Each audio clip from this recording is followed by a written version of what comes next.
Okay, here I am, Andy Excel, back again once more with another NFXL podcast.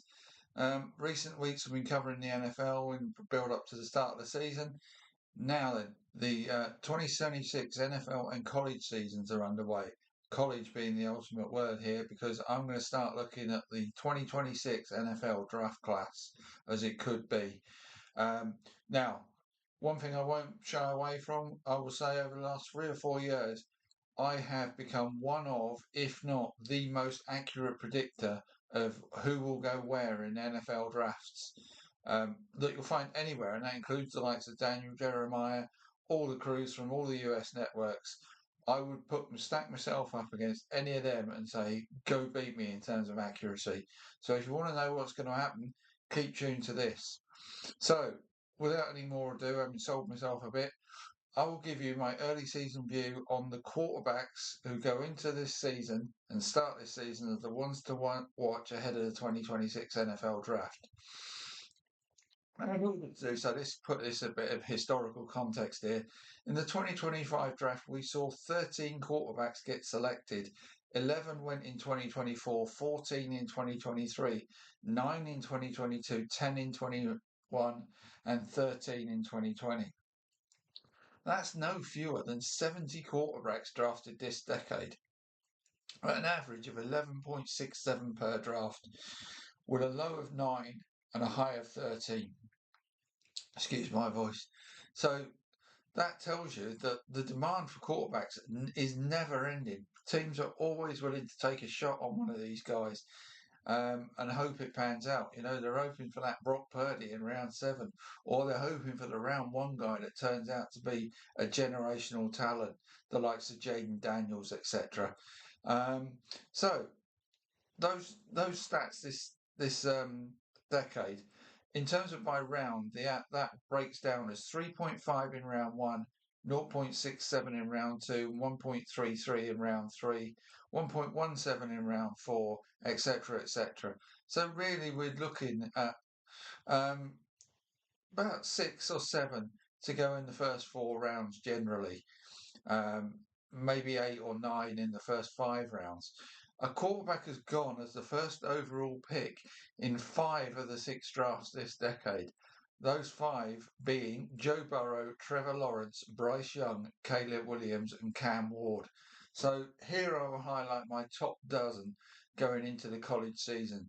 So when you bear in mind that between 9 and 13 have been drafted, these are the ones that go into the season as those ones that are looking to get a draft pick. And where might they go? Will it start with the guys that might have round 1 potential heading into the season? Good old British cup of tea tonight.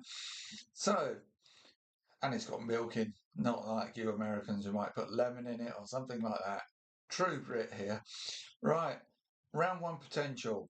Let's start, and he probably goes into the season as the top ranked quarterback, but there's a but. And it's not that his name is Arch Manning out of Texas, a sophomore this year, the latest in the Manning dynasty of quarterbacks. He'll take over from Quinn Ewers in Texas as the leading quarterback candidate for the 2026 draft. But this will be his first season as the Longhorns starting quarterback. And as just a sophomore, there's no guarantee he enters the 2026 draft. And he kind of displayed both mediocre performance against Ohio State in this season's opener and then a much improved showing against San Jose State in this season's opening games. Manning has still to prove his consistency and also that he can do it against top level opposition. So for me, Manning, this class is actually who goes in what order in what rounds is still absolutely wide open at this stage. It's touted as a very strong class, and that means there's plenty of candidates there. So Manning, and knowing his family dynasty and the way it works, if he's not guaranteed to go as first, second, or third quarterback in this draft, don't be surprised if he passes and spends another year in Texas. But I'll move on to the second candidate. One of my favourites from last season. Looked like he might enter the 2025 draft, but didn't. Is Drew Aller. He's a senior this year from Penn State. There's no such concerns for the senior Ala in terms of that Manning thing. It will be his third season as a starter for Nittany Lions. He has thrown 49 touchdowns against 10 interceptions across the last 2 seasons and has increased his completion percentage and passer rating year on year. He has also rushed for over 500 yards and 10 touchdowns across the last 2 campaigns. So he comes in with solid credentials and one of the candidates to vie to be the first quarterback taken in the 2026 draft. Another in that category, another one who might have entered last year's draft, but didn't, and now goes into his senior year. For me, there were plenty of questions on it. I think he's made the right decision to stay for his senior year. It's Garrett Nussmeier of LSU. He's high on preseason draft boards, but like I said, coming to the season, for me, he had plenty of questions to answer in his senior season. This will be his second season as LSU starter. He has a lower completion percentage and passer rating than Ala over those 2 seasons. Over recent seasons. He threw 12 interceptions last season compared to 10 by Ala in 2 seasons. So he threw more in one campaign than Ala did in 2. And he does not offer the threat on the ground that Ala does either. So plenty of work to do for Nussmeier for me to get past Drew Ala. Fourth one, Cade Klubnik, another senior out of Clemson. Like Ala, Klubnik will be a third-year starting quarterback in 2025, but his completion rating and pass rating are lower than both Ala and another candidate to come, Lonoris Sellers. But he did throw a remarkable 36 touchdowns last season and just 6 interceptions. He also has close to 500 rushing yards and 7 touchdowns to his name last season. He will need another strong season and one or two of those above him on this list to not have great seasons, or he might even elect. Well, he will be in the 2026 drafts as well. So he will need another strong season and one or two of those above him not on this list to have great seasons, or for them not to elect to enter the 2026 draft for him to rise up. Sorry, misread my own script there. Fifth one, I've already given his name a brief mention, Lonoris Sellers, sophomore, South Carolina. Like Manning, a sophomore entering this season, but was a freshman starter for the Gamecocks in 2024. He had a 65.6% completion rate, 151.9 rating, 18 passing TDs against just 7 interceptions, and also threw in 674 rushing yards and 7 touchdowns on the ground. Sellers will be looking to repeat those excellent numbers in 2025. Then he will have the tough decision as to which year he enters the NFL draft. But if he does put himself forward for the 2026 draft, he's going to have had a decent season and he will be a contender to be one of the very first quarterbacks taken. Now, this next one is the final one I've got as a round one potential candidate at this moment in time. That can change as the season progresses, obviously. But this is the current riser up most draft boards, and he seems to be gaining traction, and that's Fernando Mendoza of Indiana, a junior. Moves over from California, having stepped up markedly on his freshman year to throw for 273 yards a game, 16 touchdowns and just 6 picks as a sophomore. Watching him, he has a pretty amped up attitude on the field, and somewhat akin to maybe a Baker Mayfield. And although he has not produced a lot on the ground statistically, there is potentially more to come from him in that area of his play. He would need a strong first season for the Hoosiers to contend for an early draft pick. If that doesn't happen, he could be another one that stays in college. But another one who, if he has a strong season, going to push for round one selection for sure, and maybe to be one of the very first taken. So that's the top 6 that I see as potential round one guys at the moment. Who might go on day 2? Well, there's a few here. I'll throw in, starting with Sam Levitt, a sophomore from Arizona State.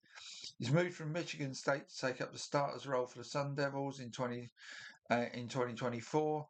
Levitt is another sophomore one-year starter that may well decide to extend his college career beyond 2025.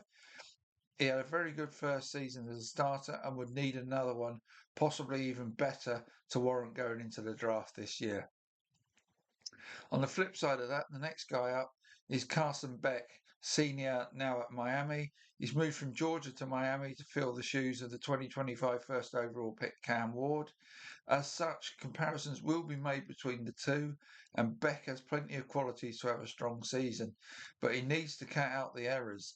12 interceptions last season led to him not entering the 2025 draft and seeking pastures new. Those interceptions came in quite high profile games, and really saw his stock dipping and thought, I'm better off staying and seeing what I can do in my final year. If he can cut out those bad decisions that led to interceptions, Beck has a shot to re-establish himself as one of the leading draft candidates at quarterback. And he's got off to a strong start in his first 2 games as a Hurricane. Ninth on my list, another potential round 2 guy, John Mateer, a junior out of Oklahoma. Mateer is another who filled the shoes of Cam Ward, this time at Washington State, where he took over from Ward as their starter in 2024, and now he moves to Oklahoma. He followed his Cougars head coach to Oklahoma for 2025.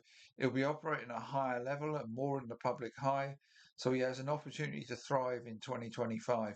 He threw for over 3,000 yards with a 64% completion rate and an impressive passer rating of 164.1, with 29 touchdowns and 7 interceptions for the Cougars in 2024. And he is truly a dual threat quarterback, having put up over 800 rushing yards and 15 rushing touchdowns in 2024. If he gets anywhere near those stats in 2025, he will be rocketing up draft boards quickly.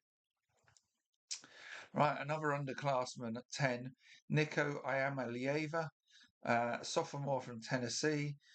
He's another who will be a second season starter as a sophomore, so joins the ranks of those that could decide to enter the 2026 draft or not. He had a pretty good 2024 as the Vols starter, with 19 passing touchdowns against just 5 interceptions. He would need to improve on his 2024 numbers to push for a round 1 selection, though. More tea, Vicar. Right, number 11 of the dozen that I've got is Taylon Green, a senior out of Arkansas. Another dual threat quarterback. He transferred from Boise State to Arkansas prior to the 2024 season and had his best season to date with 3,154 passing yards for 15 touchdowns with 9 interceptions. On the ground, he added 602 yards and another 8 touchdowns. Draft Buzz have him as a 4.44 40 guy. There is no doubt he has the speed to be a serious threat as a runner. He's a true athlete, but at 6'6" and 230 pounds, also has the size required of an NFL passing quarterback. He has the vision and arm strength to succeed as a passer, but he's currently inconsistent in his technique and needs to show he can be more consistent as a passer this coming season. If he does, then the ceiling for this guy is stratospheric, and he has certainly started this season in his dynamic fashion, albeit against moderate opposition. And the final one, 12. This is my dark horse candidate for 2025. And bear in mind, I did my research here prior to the season starting. And I looked at this guy and thought, hold on a minute, nobody's really talking about him, but he looks really good on film. This is Sawyer Robertson, a senior out of Baylor. Last season was his first full season as the Bears starter, and he put up over 3,000 passing yards, 28 touchdowns, and just 8 interceptions, with an impressive passer rating of 153.1. He's still a bit under the radar in 2025, but another strong season stats-wise could have drawn attention from the scouts as the season progresses. He certainly is the prototypical size to play quarterback in the NFL. At 6'4" and 220 pounds, he'd be very similar to Joe Burrow in that regard, and just a tad smaller than the likes of Josh Allen and Justin Herbert. But he's deceptively mobile with it. So maybe more Josh Allen than Joe Burrow. I really liked him on tape. He seems to make good speedy progressions, and although he could tidy up on short range accuracy, I can see him having another good campaign in 2025. That's what I said pre-season. He's currently put up good numbers in the opening 2 games of the season against decent teams in Auburn and SMU. and he's with 7 touchdowns and no interceptions and a passer rating of 159. That's taken from sportsreference.com. So, like I say, under the radar I'm a bit at the moment, but off to a strong start to the season. And what I saw of him on tape, I thought hold on, why is nobody talking about this guy? So Sawyer Robertson, if he manages to move his way up draft boards, I'll be claiming credit for spotting him early. So there's 12 quarterbacks for you to be aware of and to follow through this season as the ones most likely to be getting draft picks in the 2026 draft.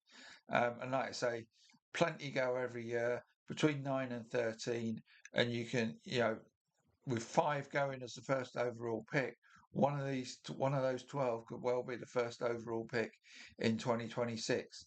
So that's quarterbacks done. My next piece in this area will be on running backs.